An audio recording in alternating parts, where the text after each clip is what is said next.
Caros amigos, nós somos o casal Saluar e Teca. Desde o ano de 2001 iniciamos a experiência com os exercícios espirituais de Santo Inácio de Loyola através de um retiro de fim de semana, um EEL1, que é o exercício espiritual para leigo. No SEI, em Itaici, em Dayatuba, em São Paulo. Foi uma experiência diferente de todas as outras que já havia vivenciado nos nossos mais de 22 anos de apostolado leigo, no movimento de cursilho de cristandade, especialmente ligado sempre à escola vivencial do cursilho, à escola de fé e vida, uma escola de formação permanente do cursilho, onde temos recebido e compartilhado com os amigos e irmãos de fé a nossa vida de cristão comprometido, procurando vivenciar o tripé, oração, formação e ação evangelizadora. Podemos dizer que a vivência dos exercícios espirituais foi um marco que mudou a direção de nossa vida. Decidimos que dali em diante buscaríamos vivenciar e conhecer cada vez mais essa espiritualidade inaciana. Ao mesmo tempo, optamos pela espiritualidade inaciana como um estilo de vida. Percebíamos também profundamente a razão pela qual tanto valor se dá aos retiros e ao que eles contêm. Não só o retiro, mas a experiência dos exercícios espirituais, experiência de silêncio, de oração, a conversa com alguém que nos acompanha e nos ajuda a identificar e discernir as moções do Espírito Santo. Os momentos de desolação e consolação, bem como quais as regras da primeira, segunda semana, observando e vivendo qual a linha de ouro para a qual nossa vida está andando. Além desse exercício de fim de semana, iniciamos também, juntamente com o nosso grupo de vivência cristã, uma pré-CVX, que é a Comunidade de Vida Cristã, a experiência do Retiro Cotidiano, o EVC. Fomos orientados pela irmã Fátima de Carvalho, que hoje é orientadora do SEI, em Itaici. Foram vários anos de retiros e sérias orientações da irmã, partilhas semanais, quinzenais dos companheiros da CVX. Decidimos então fazer 8 dias com o padre Romanelli. Foram maravilhosos esses 8 dias, depois do retiro de 30 dias em etapas com o padre Adroaldo, durante mais de 2 anos. Continuamos a nossa caminhada de CVX, orientados pelo Emerson e Sandra, um casal que são orientadores aqui no SEI Itaici, e todos nós lá de Guaratinguetá. Hoje nós estamos também na coordenação, no grupo de coordenação da RAI, Rede Apostólica Inaciana, Regional São Paulo. Por que nós resolvemos fazer esse vídeo? Por eu ter sempre me apaixonado muito pela vida de Santo Inácio, por tudo que Santo Inácio realizou e ainda realiza através da comunidade, da Companhia de Jesus, dos jesuítas. Neste ano nós tivemos a oportunidade ainda de fazer o CAP, curso para orientadores e acompanhantes dos exercícios espirituais, coordenado pelo padre Ranieri. E lá me veio essa vontade de montar um vídeo sobre um pouco da vida de Santo Inácio de Loyola. Santo Inácio, ou como jovem se chamava Inígo Lopes de Loyola, o futuro Santo Inácio, ele nasceu em 1491. Não se sabe o dia nem o mês. Presume-se, porém, que tenha sido por volta de 1º de junho festa de Santo Inígo, abade de Onia, Burgos, pelo fato de terem sido batizados com esse nome. Inígo era o filho de Beltrán Ibanez de Onás e de Marina Sanches de Licona, da linhagem Onás Loyola, uma família nobre de Guipuscoa, ou da província, como se chamou este território até o século passado. Os Loyolas viviam numa casa ou num castelo que era residência e fortaleza, ao mesmo tempo construída em pedra, com tantas outras no País Basco. O duplo aspecto de lar e castelo se explica pelas frequentes guerras que enfrentaram as principais famílias bascas entre si, e logo depois com a Irmandade das Vilas, formada pelas cidades que iam nascendo no fim do feudalismo. Os Loyolas tinham sido sempre bem belicosos, uma família guerreira, e até mesmo ferozes nesses litígios, nessas guerras. O avô de Inígo foi desterrado pelo rei por causa de uma destas brigas e obrigado a destruir a parte superior da casa castelo. Mais tarde, depois de perdoado pelo soberano, permitiram-lhe reconstruir o andar superior com tijolos. Nesta casa fortaleza nasceu Inígo. Os tempos eram mais calmos, não porém sem algumas guerras, ou lutas, ou querelas, que levam séculos para desaparecer. Sobretudo num vale pequeno e fechado, como que forma o rio Urola, em cujas margens se assentam as aldeias de Aspeitia e Ascoitia. A meio caminho entre ambas, ergue-se o solar natal de Inígo. Por volta dos 6 anos, o menino perdeu a mãe.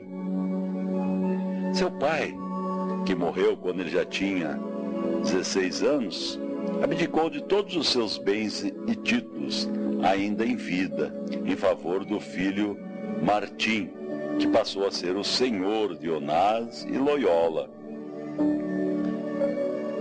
Martim não era o primogênito, e sim Juan, que nesta altura já tinha morrido na Guerra Milanesa.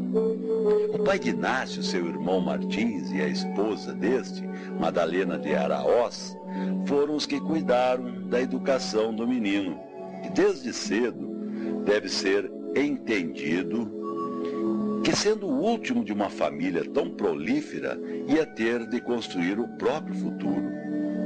Assim, entenderam também dos seus outros irmãos que foram fazer fortuna na milícia, ou nos exércitos, como Beltrán e Ulloa, ou na América, como Hernando, ou na igreja, como Pedro, que era sacerdote.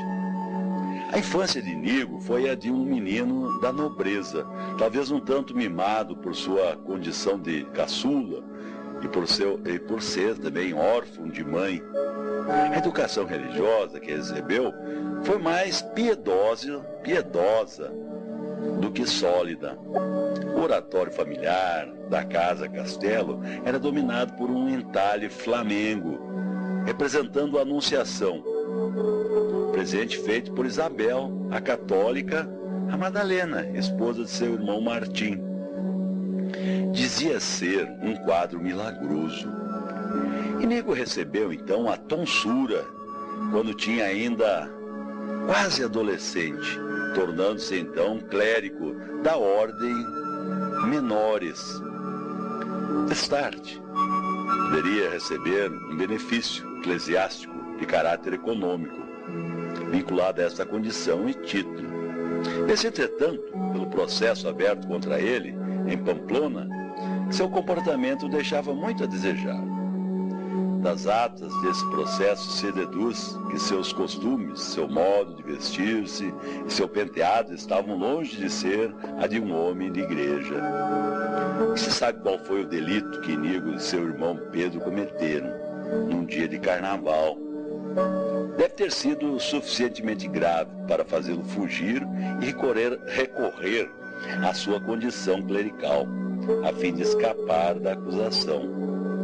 A impressão que deixo estas primeiras notícias de sua vida é que Inígo era um rapaz um tanto tresloucado, com inclinação para brigas, e certamente muito cônscio dos privilégios que lhe vinham do seu nascimento e da sua condição fidalgo. Com 15 ou 16 anos, Inígo foi completar sua educação em Arévalo, hoje na província de Ávila, na casa de Dom Juan Velázquez, que era contador-mor do reino de Castela. Como era amigo do pai de Inígo, ofereceu-se para acolher, com mais um filho seu, o caçula dos Loyolas. O adolescente deve ter se sentido ali como em sua própria casa, rodeado dos filhos de Velázquez, alguns dos quais teriam mais ou menos a mesma idade que ele, como eles vivem em grande estilo. No palácio de Velázquez, veio a conhecer os reis e a corte, desfrutando de todos os privilégios da alta aristocracia da época e dedicando-se à boa vida. Caçadas justas, torneios, saraus, bailes, jogos de azar, baralho, dados e aventuras galantes. Anos mais tarde, já convertido em Inácio de Loyola, confessaria que era dado às vaidades mundanas, que naquela fase cometeu aventuras de mancebo. Gostava muito de música e de baile. Tinha mão muito boa para caligrafia e deve ter lido um bom número de romances de cavalaria, os best-sellers daquele tempo. Foram 10 anos de alegria juvenil sem pensar muito no futuro. Prova disso é que o fato de que desgraça repentina que se abateu sobre os Velázquez pegou desprevenidos tanto estes últimos como o próprio Inígo. A morte de Fernando o Católico foi a ruína daquela família. As primeiras medidas tomadas por Carlos I contrariam Dom Juan Velázquez, que viu nessas decisões um prejuízo para o patrimônio real. Por isso ele chegou a usar até a oposição das armas. Derrotado e sobrecarregado por dívidas, morreu em 1517. Inígo viu-se então sem protetor, não tinha nada. A viúva de Dom Velázquez deu-lhe uma certa soma de dinheiro e cartas de recomendação para o Duque de Nájera. Dom Antônio Manrique de Lara era um nobre em ascensão. O duque apostara no futuro imperador e era vice-rei de Navarra. Inígo tornou-se homem de sua confiança, acompanhando-o em vários de seus empreendimentos e em visitas à corte. É possível que então sua atenção se fixasse na princesa Catarina da Áustria. Os biógrafos do santo pensam que ele faz alusão a ela, quando diz, anos mais tarde, que tinha os olhos postos numa dama, que era mais que condessa ou duquesa. Mas como essas coisas são muito, vamos dizer assim, íntimas, vamos pedir para que o próprio Inácio, o grande cavalheiro, o peregrino, nos conte um pouco de sua vida. Santo Inácio, quem é você? Inácio de Loyola? Bem, acham que nasci no ano de 1491. Nem eu mesmo sei. Pois não havia registro destas coisas naquele tempo. Festa de aniversário.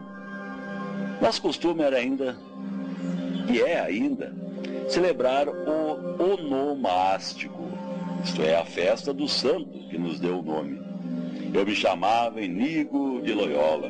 Mais tarde passei a assinar Inácio de Loyola. Hoje sou conhecido como Santo Inácio de Loyola. Mas nem sempre fui santo.